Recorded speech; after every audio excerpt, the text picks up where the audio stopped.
Shalom, dear friends, wonderful to be with you today. And today we are going to do a very special program, and it's called We Lost the Jubilee. Where is it? This is very interesting. Now, you know, again, Jubilee is about time, and the time is ticking.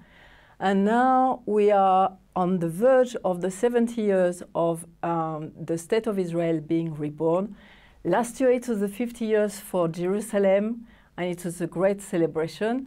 But also we have also difficult time, and like this month we lost 3 beautiful fathers, and now we have 14 orphans here in the land. And this is terrible. So we need to know that there is beautiful things happening in Israel, but there is also tough time, and we have to move on and carry on. And I tell you, the Jewish people are here, and they are not going to move. Today we have Gidon Ariel. Thank you, Gidon, for coming. Shalom, it's a pleasure to be here. Gidon is going to speak to us about the Jubilee. Gidon, you made Aliyah when you were 14 years old. I think it was a great time because you are young and you can just manage the Hebrew and all the changes from America. And also you've done some yeshivot, oh, yes. few years. I studied about with my high school yeshiva and afterwards my Hesder advanced yeshiva over 10 years. 10 years. So yeshiva is the name for Bible school for the Jewish people. And like yeshiva is from yeshuv, where you sit down, isn't it? Or shev. Either you're sitting down or you're standing up, but you're always hovering around that Torah. Yeah, it's beautiful. And you've been also in the IDF, and you're still working, isn't it? Yes. No. I've already been honorably discharged. I was in the tank corps for my regular service, and then I was in the reserves for about 20 years, and afterwards I volunteered in the IDF spokesman's unit for about a decade as well. So that's it, you retired from it.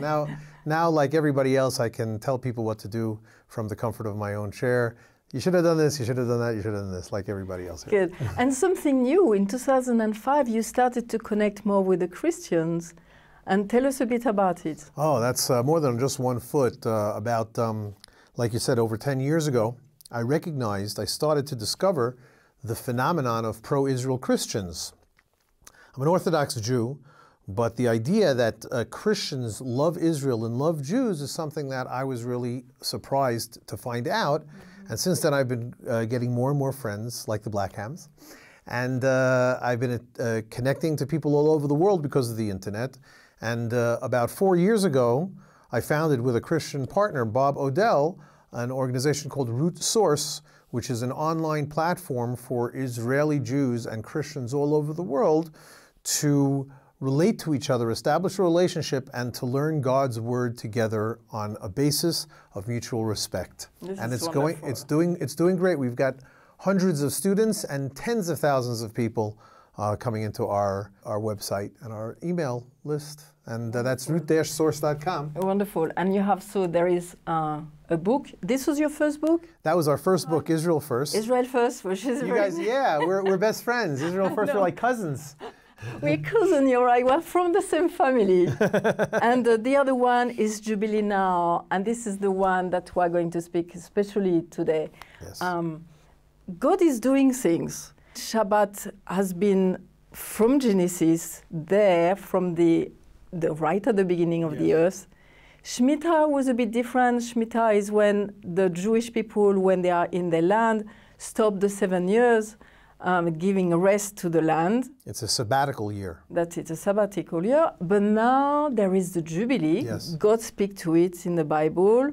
So where is it written in the Bible? Tell us a bit. In the book of Leviticus, we talk about the sabbatical year. Every 7th year, God commands us to let the land lay fallow. And every 50th year, which is really the basis of our book, does that mean after those 7 sets of 7 years, or perhaps it's the last of those 7 years, or maybe one more, and when the next one starts, you'll have to read the book in order to understand exactly all about that. But the idea of the Jubilee year is not only that the land gets a rest, but that all the land goes back to its original owners. And if, as there were in the time of the Bible, any slaves, then even slaves who wanted to stay with their masters needed to be set free in the Jubilee.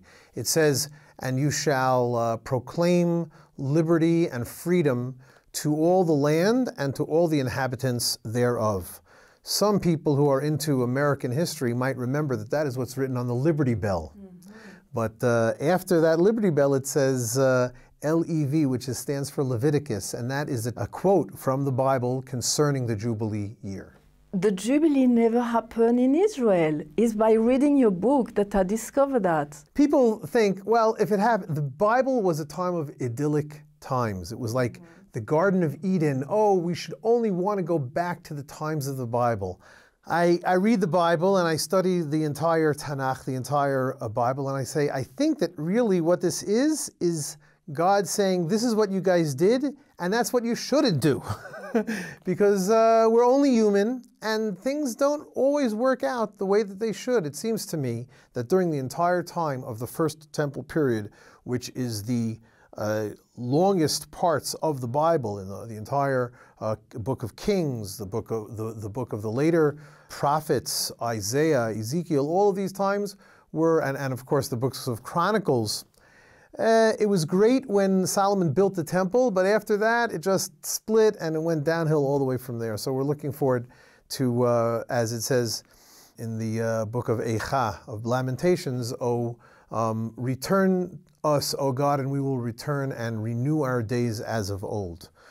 But in spite of those commandments being given, 613 commandments for the Jewish people in the 5 books of Moses, not all of them were actually done. Even those that we are supposed to do, and especially the commandment of the Jubilee year.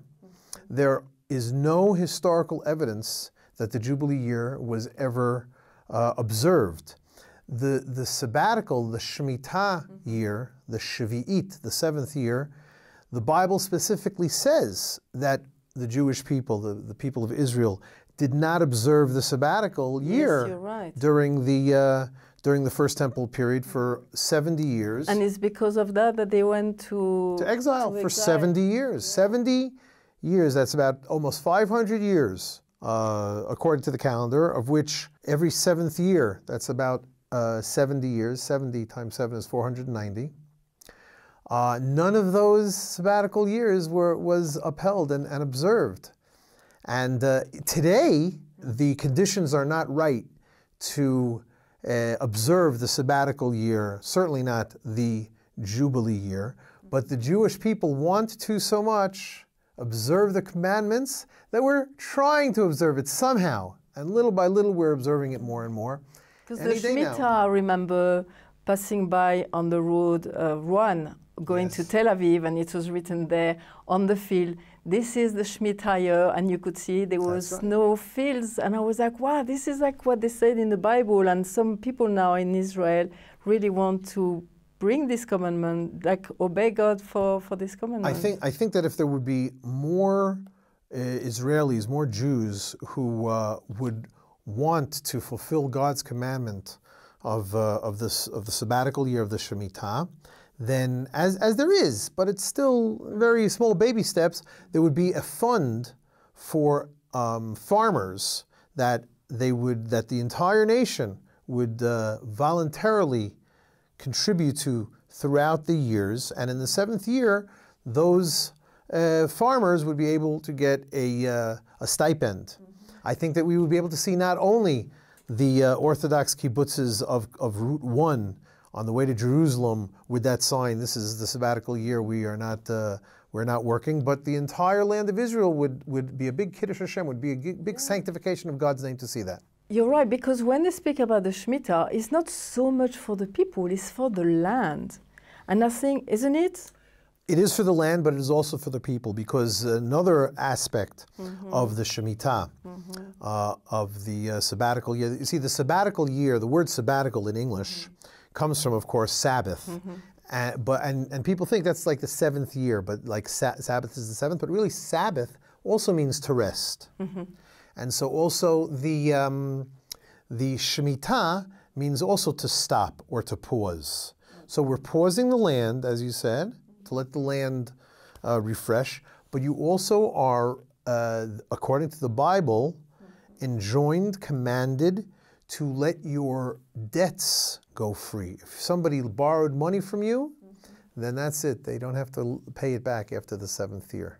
That's an incredibly difficult commandment to try to understand. And in fact, there's a workaround even to today. This is interesting because, you know, when we came here in Israel Yes. in 2009, and I was passing by where going to fetch, funny enough, all the camera equipment. And when I was passing in Judea, because it's like south of Jerusalem, I felt the land saying, I'm waiting for my people. Oh, yes. And so in one way, I think the land is more important than we think. Do you understand what I mean? The land is very important. It's something that we've been waiting for over 2,000 years. When I say, I'm giving it to you, I think is what, when God said that all the time to the people of Israel. It's like, this is your matana. The sages say that God says, I have a wonderful land and I have a wonderful people. I'm going to give my land to my people, and that is what is on my heart. That is what is on God's heart.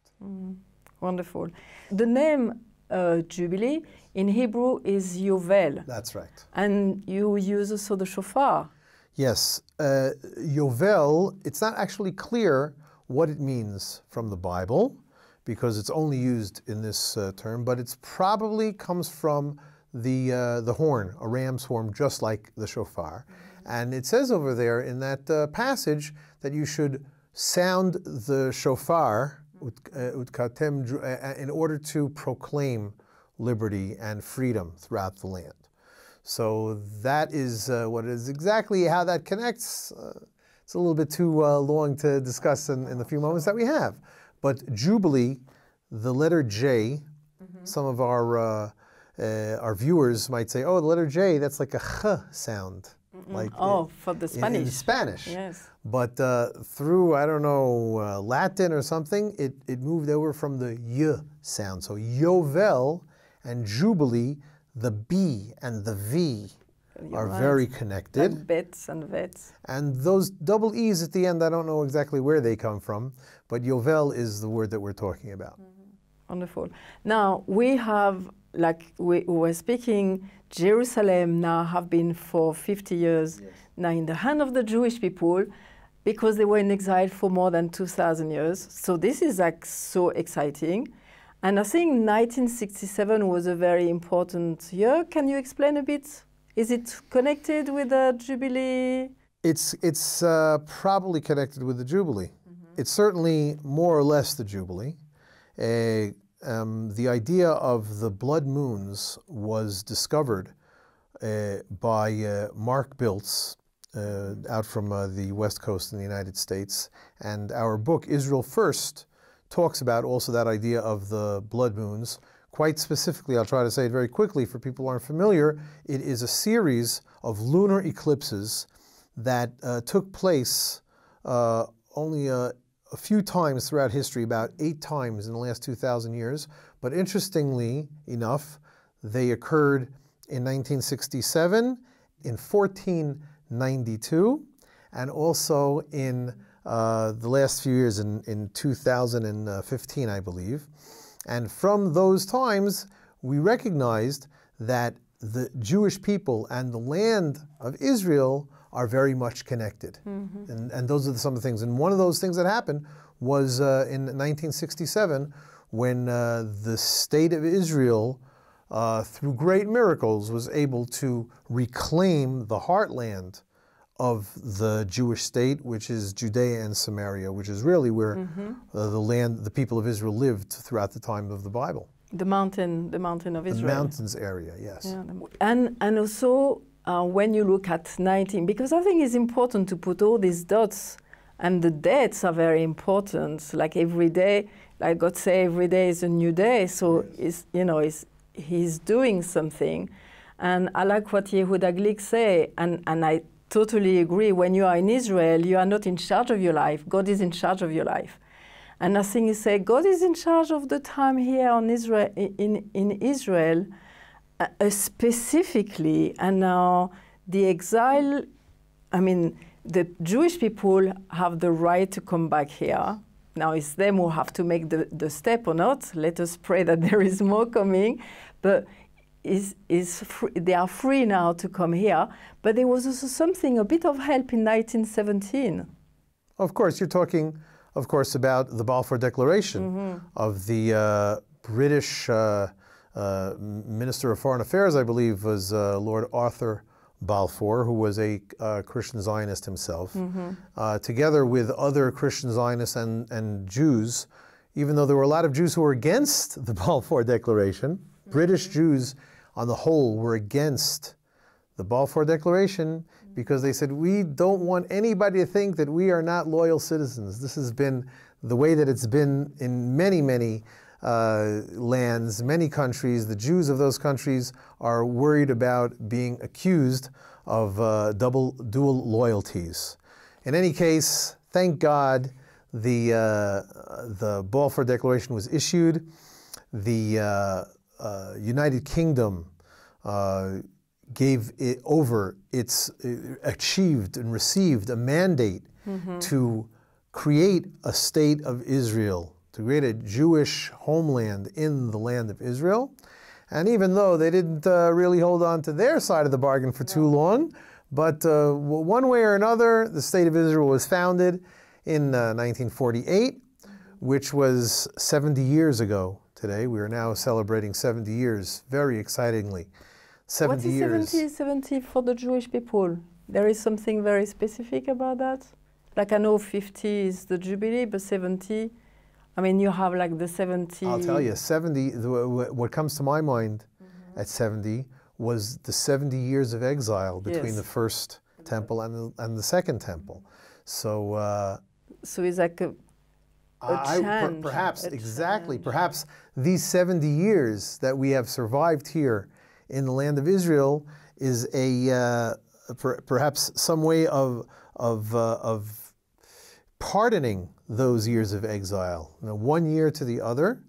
Perhaps just as we've fulfilled those years of exile, we're now fulfilling these years of living in the land of Israel, and now perhaps is the time for completion. I know, we're going to see things. Amen. Because even like we see, there is some Arab countries now who are changing the way of thinking, which we never thought about it. And like even, I think it's like this last days, now there is the plane, we already spoke about that, but I think it's very exciting. From India now, they are going to go through the Emirates, and this was amazing. Before they had to go all around, and now they are allowed to go over it, which is a big thing. It might not seem very big, but it is a very big thing. We believe that the idea of human autonomy, that every person is created in the image of God, as it says right there in the beginning of the Bible. That, of course, because it's a biblical concept, is a Judeo-Christian concept. And the idea that there are countries, that there's a very, very, very small top of the pyramid, that everybody else is just on the ground and with zero rights, that is something that we don't like. And that is something that we hope that will be overturned. I think that so much of the world was hoping that the Arab Spring is a new day of democracy in the Arab countries. It didn't really work out that way, but it was maybe a hint of what could be, and it is a hint of what must be. So we don't know how it's going to happen. Because I think it takes so long when you've been used to think in a certain way.